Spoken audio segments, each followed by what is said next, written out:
Tasha was not the kind of woman who bent for anyone, not her husband, not society, certainly not a mother in law. Her mouth was like hot pepper mixed with ginger.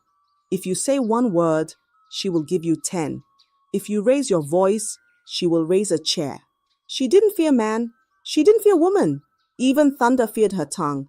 People in her street used to say, "That woman, don't joke with her. She is not as easygoing as she looks." And it was true. If market women gossiped near her, she would face them with her full chest.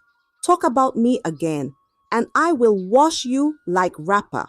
She didn't like anybody trying to control her.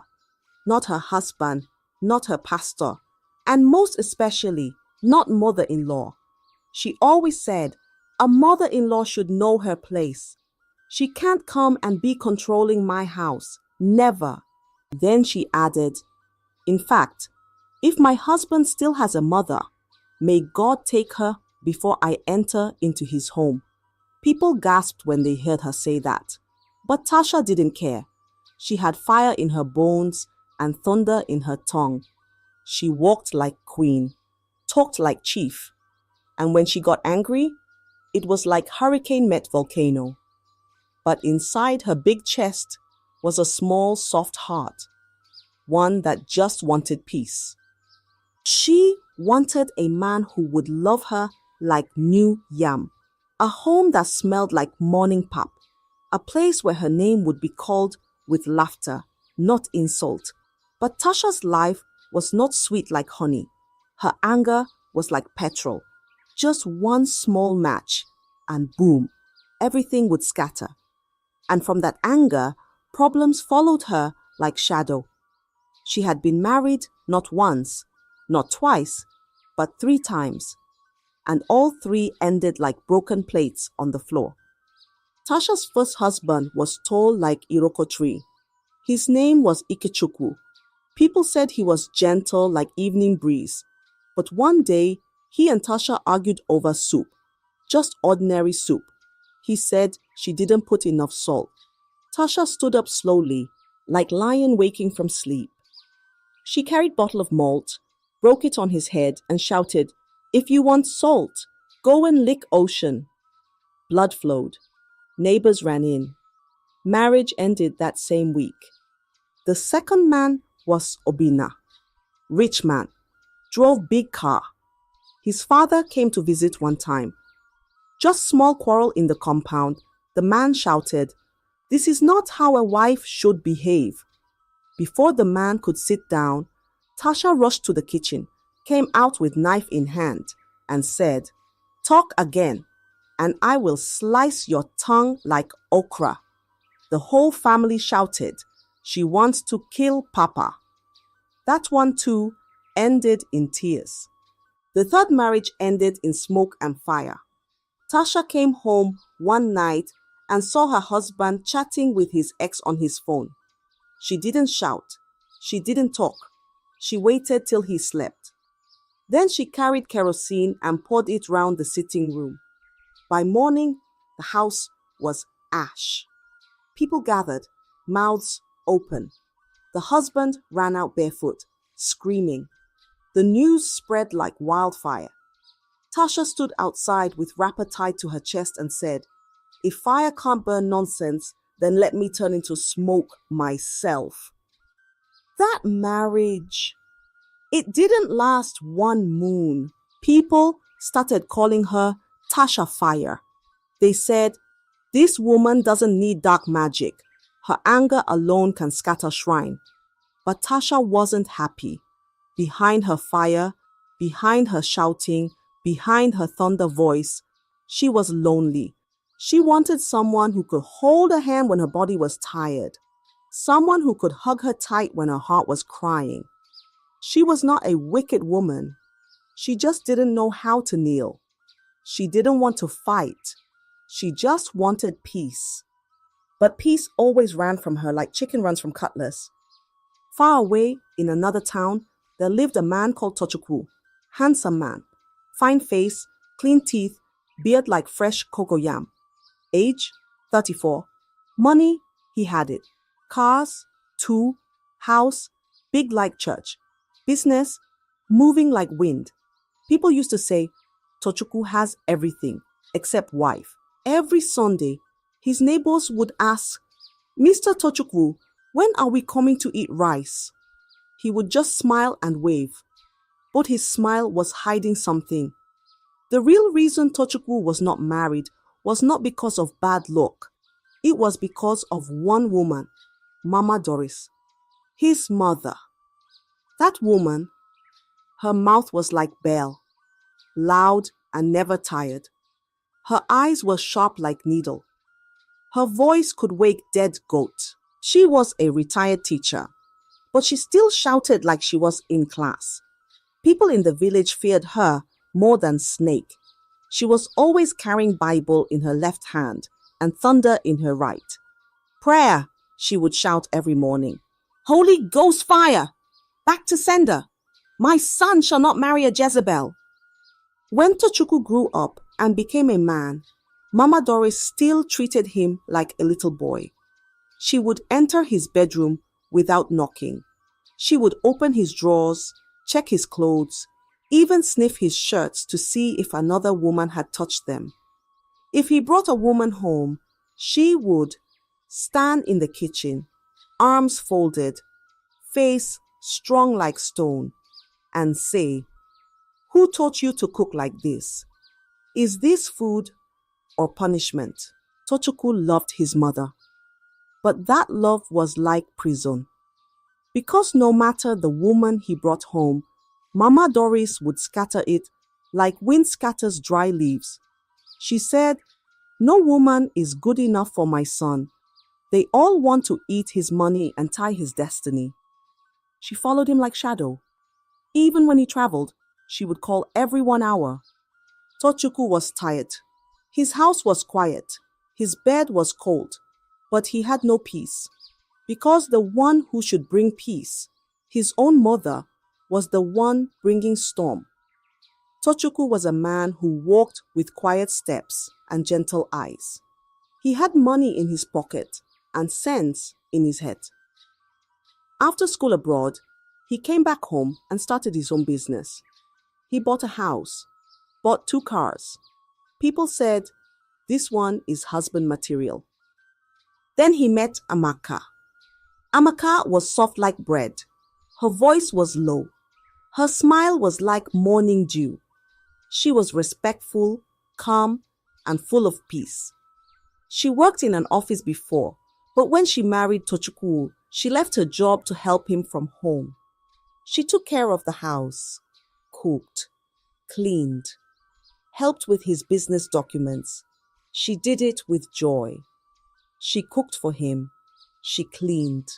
She prayed. She waited by the door every night until he came back. But Mama Doris didn't smile. From the first day, her eyes narrowed like needle. She doesn't kneel down well, she whispered. Amaka smiled and greeted again. Mama looked away. Her food doesn't smell like a wife's food.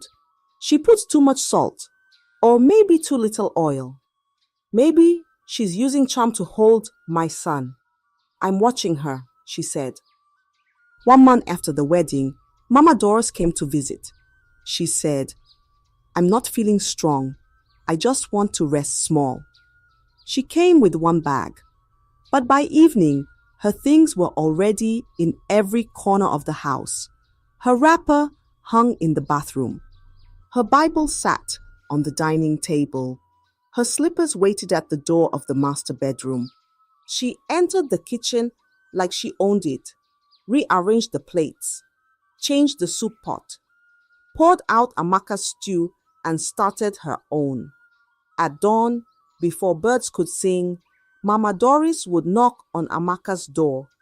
Where is my hot water? Why are you still sleeping? Don't you know morning devotion starts by 5 a.m.? She sat between Amaka and Tochukwu on the sofa. She held the remote, changed the channel, laughed loudly when Amaka spoke, then hissed when she stopped talking. And anytime Tochukwu traveled for business, Mama Doris moved into their bedroom, slept on their bed, smelled the pillow, took over everything. Amaka was quiet, but her eyes started changing. Her smile became weak. Her shoulders began to drop. But Mama Doris was just getting started.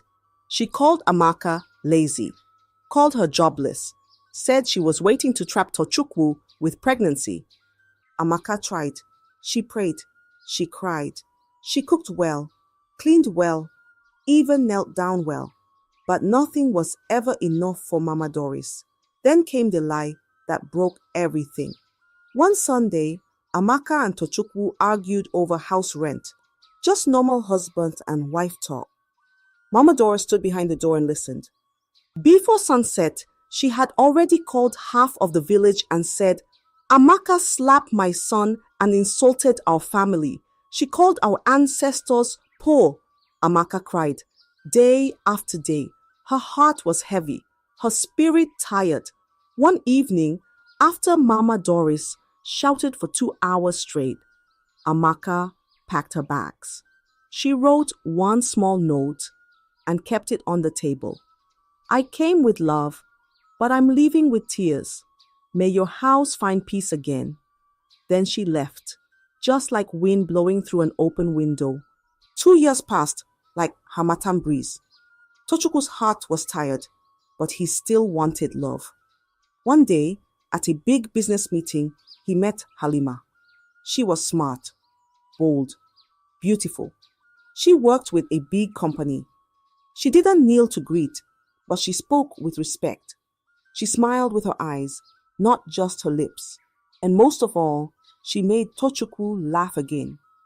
He didn't tell Mama Doris, not yet. He married Halima quietly in court. No village drums, no dancing, just 2 rings and a promise. But secrets don't sleep long. When Mama Doris found out, her voice shook the walls. You married who? A woman I haven't seen, from another tribe, another religion, and even did a court wedding. Is it now you want to die? Tochukwu said, Mama, she's a good woman. Mama Doris said, Good where? You brought a stranger into my house. You want thunder to strike us? Tochukwu begged, Mama, please, just give her a chance. So, Halima came to the house, dressed neat, smelled good, spoke gently. Mama Doris didn't greet her. She walked out of the room. During evening prayers, Mama Doris prayed loud and long. Every strange woman in my son's life, Holy Ghost fire, any Jezebel sent to scatter my family, oh God, expose her. Halima sat there, blinking back tears, but she stayed. Then one day, Halima came back from the hospital with sad news. She had lost the baby. Tochukwu held her, comforted her. But Mama Doris stood by the door and said, I knew it. A dry well. You married a woman who cannot carry a child. What are you doing with her? You want to die childless? She said it again during breakfast. She said it when visitors came. She said it like she was spitting stones. Halima cried in the bathroom, cried into her pillow, cried in silence. Then one early morning, before the rooster crowed, she took her small bag, wrote a short note. I came in peace, but peace did not welcome me. I pray your son finds his voice one day. She placed the note on the kitchen table, closed the door gently, and left. And just like Amaka, she vanished. But this time, Tochukwu didn't just lose a wife. He lost something deeper, hope. He stayed for years without any woman in his life. Then, one sunny afternoon, when the sky was quiet and the wind gentle like lullaby, Tochukwu went for a friend's birthday. That was where he saw her, Tasha. She walked in like a queen who knew her throne. Her steps were strong, her eyes sharp, her voice smooth like rain on zinc. She wasn't smiling too much, but when she did, it melted stone. Tochukwu started. His heart tapped his chest. He walked over. They talked and laughed. And the more they spoke, the more he knew This one was not like the others. She had fire, but not wildfire. This one was steady, controlled, bright. She told him about her job, how she ran her own digital firm, how she was done with nonsense men and nonsense people. Tochukwu listened. Then he sighed. I need to tell you something, he said. She looked at him. Go ahead. He rubbed his head slowly. My mother, she's very involved. She ruined my last 2 marriages. She wants to control everything. I want peace this time, Tasha. Please. Tasha laughed. Not loud, just deep. Then let me meet the lioness in her den, she said, her eyes shining. I'm not your ex's. I don't kneel for madness.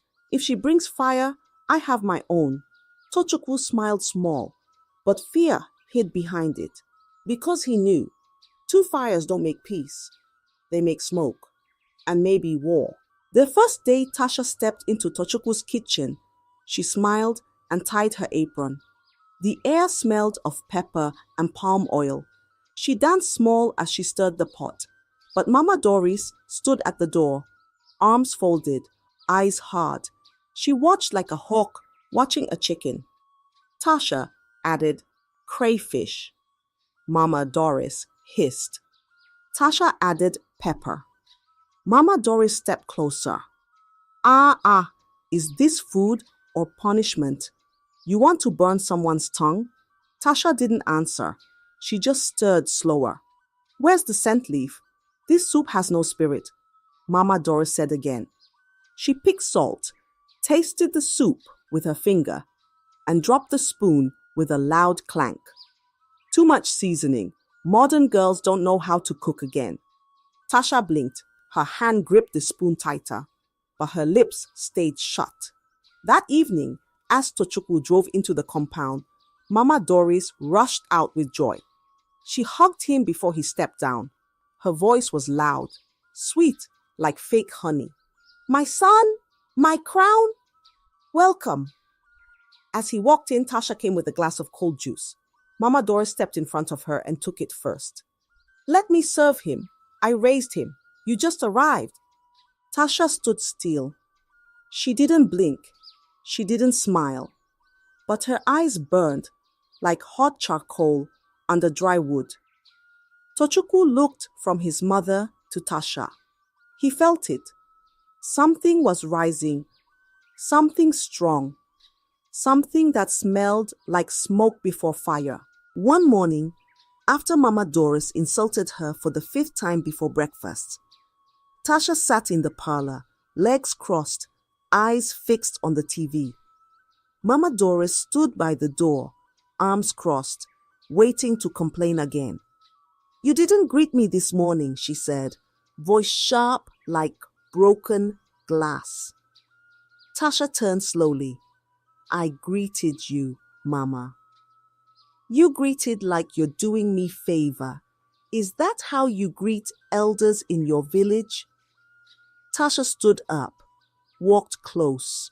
Her voice was low, but it carried weight. Mama, I've been quiet. I've cooked. I've cleaned. I've endured your words. But let me say this, respect is not one way. If you push me, I will push back. Mama Doris gasped like someone poured cold water on her. She stepped back and shouted, Tochukwu, are you hearing her? She wants to fight me. This girl has fire in her eyes. Send her away before she burns the house. Tochukwu came out slowly from the room, confused, tired. He looked at both of them. The woman who raised him, the woman he loved. But Tasha didn't move. She didn't cry. She didn't shout. She just stood tall, like a tree that won't bend for the wind. And in that moment, Mama Doris saw it. This one was not going anywhere. The house was quiet that afternoon. Sun was hot. Air was dry. Even the fan was tired. Tasha was in the kitchen, boiling rice. Mama Doris was in her room, silent like snake hiding in grass. Then suddenly, my God, Mama Doris screamed. She ran into the sitting room holding her arm. Blood was dripping. Her wrapper was stained. Her voice shook the walls. 1 hour later, Tochukwu came back from work. He opened the door and saw blood on the floor. He dropped his bag, heart beating fast. "What happened?" he shouted. Mama Doris rushed out, wrapper loose, tears in her eyes. Tochukwu turned to Tasha. "Is this true?" he asked. Tasha's eyes were red, not from guilt, but from anger. "I didn't touch her," she said slowly. "I didn't even go near her." Mama Doris fell on the floor, shouting like funeral had started. Tochukwu's head was spinning, but deep inside, something didn't sit well. He waited till night when everyone was asleep. Then he remembered the small camera he installed in the kitchen months ago after thieves broke into the house once. He quietly picked his phone, opened the app, rewound the video, and there it was. Mama Doris, standing alone, holding small blade, looking around. Then slowly, she dragged it across her own arm. Blood came out. She rushed to the sink, washed the blade, wiped her hands, and sat down quietly like nothing happened. Tochukwu dropped the phone. His hand was shaking. He said nothing the next day. He didn't shout. He didn't cry. But from that moment, his eyes opened. The woman he called Mama was not just prayer warrior. She was war herself. The time came. Tasha stood one morning, tied her wrapper firm, and told Tochukwu, "No wedding until I meet your people. I want to see where you come from." Tochukwu nodded. "All right, we'll go to the village for introduction." Before the words could settle, Mama Doris shouted from the corner, "I must follow. They will not charm my son in that village. I must be there with my prayers." Tasha looked at her. Mama looked back. Fire met fire, but no one spoke. So the three of them packed bags. Big sack for Mama Doris, small traveling bag for Tasha. Tochukwu just carried a briefcase. That evening, they entered the night train. As they stepped into the cabin, Mama Doris rushed ahead and sat beside Tochukwu, her hand already holding his arm tight like rope. She looked at Tasha and smiled small. Tasha looked at her, then quietly sat opposite them. Her eyes didn't blink. Her mouth didn't smile. Trouble sat between them, not shouting, not crying, just sitting there, waiting. The train started moving. Chuku chuku, chuku chuku. The sound of the engine covered the silence in the cabin. Each time Tasha tried to speak, Mama Doris would cough loud. Each time Tochukwu smiled at Tasha, Mama Doris would grab his hand and say, "My son, are you hungry? Should I make you tea?" Tasha said nothing, but her fingers were folding her wrapper like someone tying battle around her waist. Night came. The cabin lights were dim, but the fire inside that train was just warming up. The train was moving slowly through the night. The window whistled small breeze. The engine made soft noise like drum rolling in the dark. Inside the cabin, fire was breathing. Mama Doris had already rushed to sit beside Tochukwu. Her bag was by her feet. Her hand was on his lap. "My son, do you want water? Should I fan you? Hope you are not too cold." Tasha sat opposite. Her eyes were dry. Her lips were tight. She didn't say a word, but her leg was shaking under her wrapper, like thunder hiding in cloud. Each time Tasha spoke, Mama Doris would laugh loud and say, "Nobody asked you." If Tochukwu turned to answer Tasha, Mama Doris would hold his hand quickly and say, "Face me, my son. Don't mind her. She's just jealous because you love me more." Passengers around them were pretending to sleep, but one by one, eyes started opening. Mama Doris opened cooler, brought out small puff. "Here, my son, eat. Don't collect anything from her. You don't know what she mixed inside." Tochukwu coughed. Tasha looked at him. He looked away. Tasha's chest was now rising and falling like breeze blowing firewood. She wanted to talk. She wanted to shout. But she sat still, like lion watching goat misbehave. Her fingers grabbed her wrapper tight. Her eyes refused to blink. Her ears were picking every word Mama Doris dropped like bitter seeds. And Mama Doris? She didn't stop. She kept talking, kept laughing, kept throwing words like stone on water. Let them say I talk too much. At least my mouth is not used for lies and charm. The air inside the cabin became thick, like smoke that refused to come out of the roof. Something was coming, a kind of explosion that only silence can prepare. Tochukwu's mouth was open. He wanted to say something, but words were hiding from his tongue. Mama Doris stood up, adjusted her wrapper, and began. I can't wait for the elders to see what you're dragging into our family. This is not a wife. This is a storm wearing wig. She pointed at Tasha. You've insulted me in my kitchen, in my house, in my son's heart. But today, in front of strangers, you have crossed the line. Tasha's fingers tightened. Tochukwu touched his forehead. Mama Doris raised her voice again. You think beauty is respect. You think wearing fine cloth means you have home training. My son, are you watching? She's bewitching you with fake gentleness. Someone in the cabin whispered, Ha, this woman has no filter. Another one shifted small to the side, ready for anything. Tasha looked up slowly.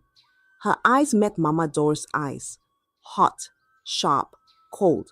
Mama Doris was shaking, not from fear, but from anger. Her eyes were red like pepper.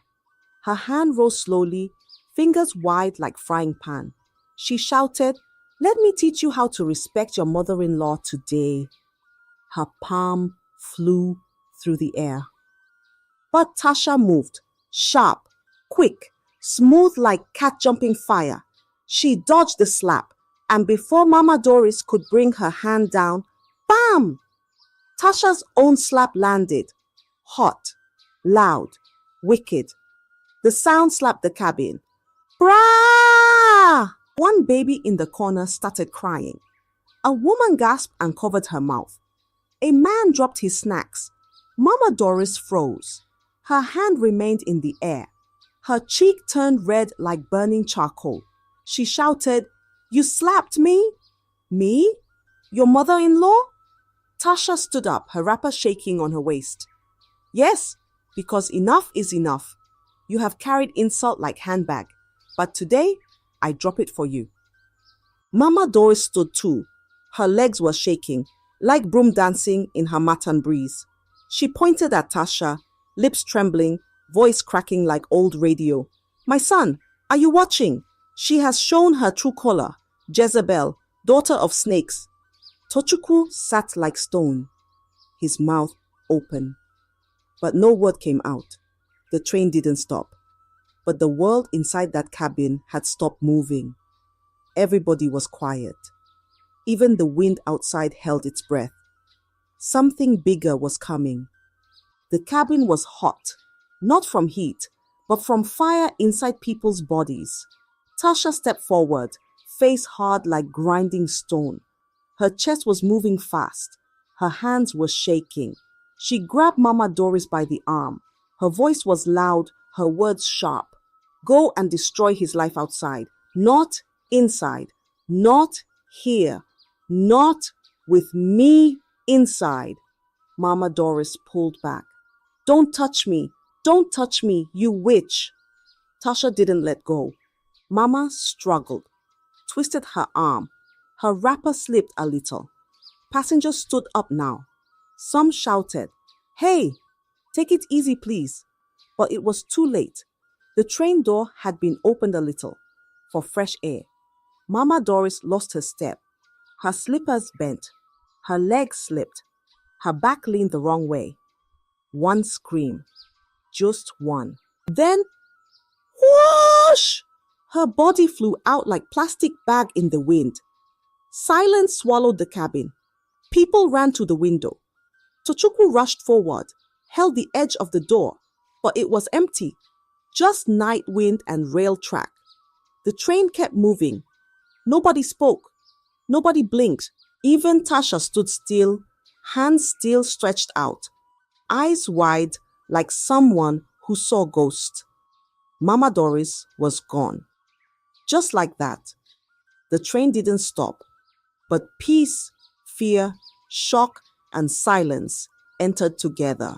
Before the train reached the village, the news ran ahead like gossip on a bicycle. Mama Doris fell from moving train. They said Tasha pushed her. She's dead. No, they say she disappeared inside bush. Mouths were moving. Ears were full. But hearts were not crying. Because the villagers knew Mama Doris. They knew her mouth. They knew her ways. She was the woman that chased her neighbor with Bible. The one that poured anointing oil on people's soup. The one that prayed fire on every bride. So, when the story entered the village square, people didn't shout. They only shook their heads. One elder removed his chewing stick, wiped his mouth, and whispered, "Sometimes evil wears respect, like wrapper."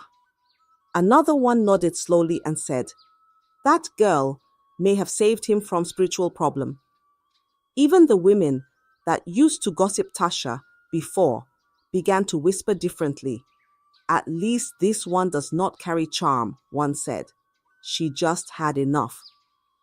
The chief of the village heard it too. He called his elders. They all sat under the mango tree and talked quietly. No one said, "Let's fight Tasha." No one said, "Let's report to police." No one even said, "Sorry," because deep down, they all knew Mama Doris had been fighting peace for too long. And this time, peace fought back. The train finally stopped at the next small station. People rushed down. Some were still talking. Some were just silent. Railway workers called rescue team. Torchlights came out. Voices shouted into the night. "Check the bush! Look by the rail. She might be alive." After almost 1 kilometer, they found her. Mama Doris, lying deep in the bush. Her wrapper was torn. One leg bent like old broom.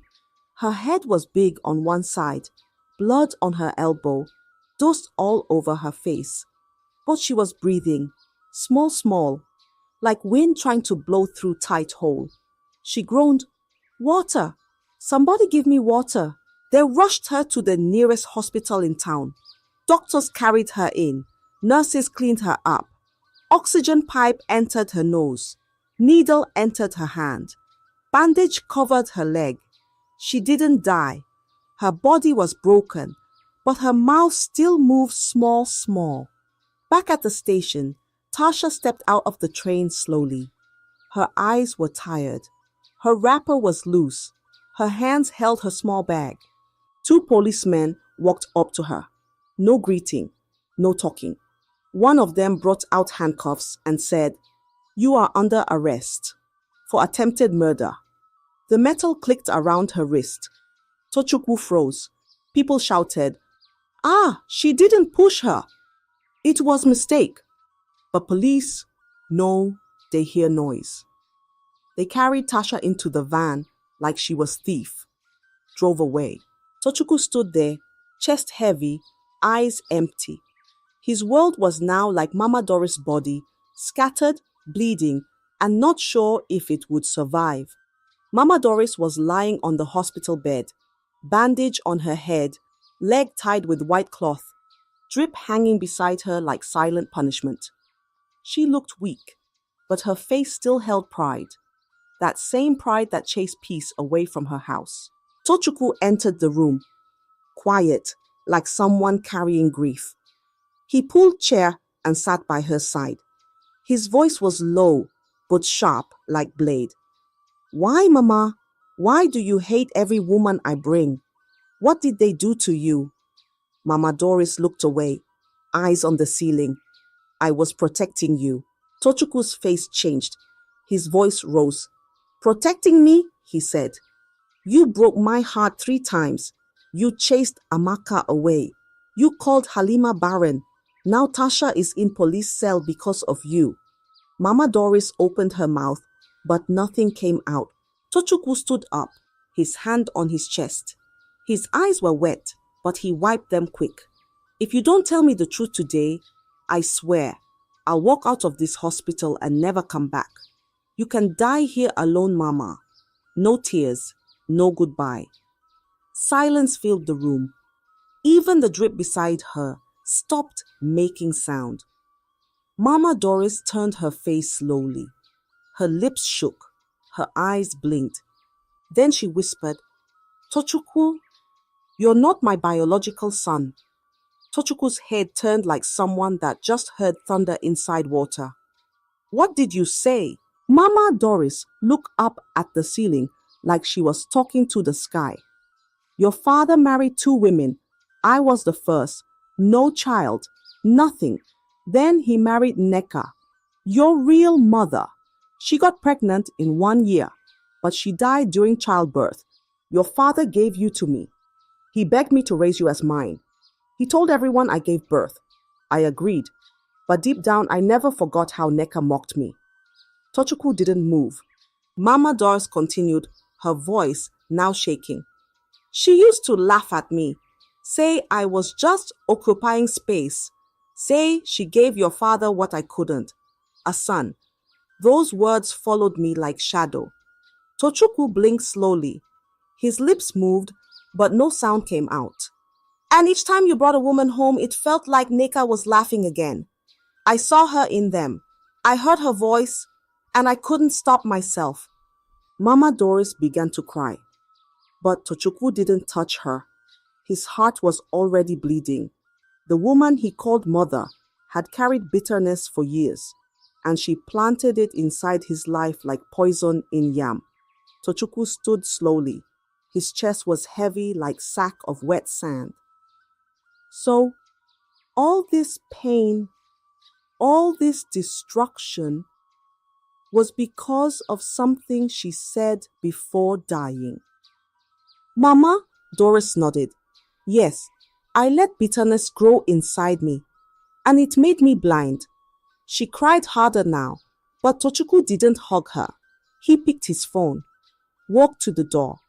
Before leaving, he said quietly, You didn't destroy them, Mama. You destroyed me. Then he walked out. Her tears followed him, but his ears had closed. Back in the police station, the officers watched the video from the kitchen camera. They saw everything. Mama Doris standing alone, holding blade, cutting her own arm, washing the knife, and later, on the train, they saw her slip. No push, just struggle, noise, and a fall. It was clear now Tasha didn't try to kill her. The case was dropped. Tasha came out of the cell. Her eyes were swollen. Her voice was tired, but her spirit was still standing. Tochukwu was waiting outside. He held her hand, didn't say much, but that one touch spoke louder than any word. Later, he went back to the hospital, paid all the bills, bought medicine, paid for wheelchair, paid for transport. But when it was time to speak to Mama Doris, his voice came like cold rain. You're going back to the village, Mama. She blinked fast. Let me stay small. I will behave. Let me just bless the house when you two marry. Tochukwu shook his head. Number. You have cursed this house enough. You poured pepper in my peace. You turned my heart to ash. There's no more space for you. Not in my house. Not in my future. Mama Doris started crying. Tochukwu, I raised you. I carried you. He looked away. And then you broke me, one piece at a time. He called his uncle, arranged transport, told the driver, Drop her in front of the old compound. If she tries to come back, don't open the door. He also sent message to all the family members. Let nobody bring her back into my house. Not for Omugwo, not for birthday, not for burial. She's not welcome. And just like that, Mama Doris left the city in a van with a wrapper, a walking stick, and the shadow of her own mistakes. 3 months passed like lazy breeze. No noise, no drama, no village dance. Tochukwu and Tasha wore simple clothes. Invited few friends. Just rings, smiles, and small jollof. The pastor said, "May this house know peace." Tasha said, "Amen." And this time she meant it from her heart. No family elders came. No family meeting held. They didn't wait for permission. They just wanted peace. And they finally got it. Back in the village, Mama Doris sat in her old room, her legs still twisted. Her head still had the scar. Her voice was quiet now, like generator that ran out of fuel. Only one cousin came sometimes to sweep, cook small soup, and drop medicine. Nobody visited. Nobody called her. Nobody mentioned her name in Tochukwu's house. Even during prayer, her name was skipped, like bad verse in Bible. The woman who once shouted every morning now sat by the window, watching silence like it was punishment. And maybe it was.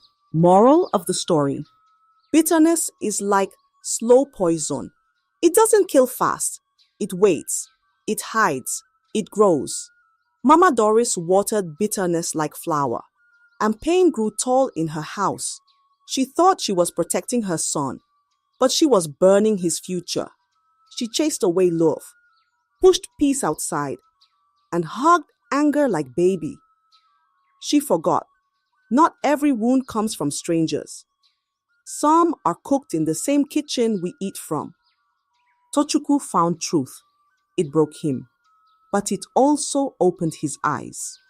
Tasha found peace, not in a big wedding or loud praise, but in a home where love was not fighting for space. Mama Doris, she found silence, not the kind that brings rest, but the one that comes when no one is listening anymore. This tale is a calabash full of lessons, because love without boundaries is not love, and family without respect is not home. I hope you enjoyed the story. If so, please like the video, comment what you learned from the tale, and don't forget to subscribe to the channel for more enchanting tales just like this one. Thank you.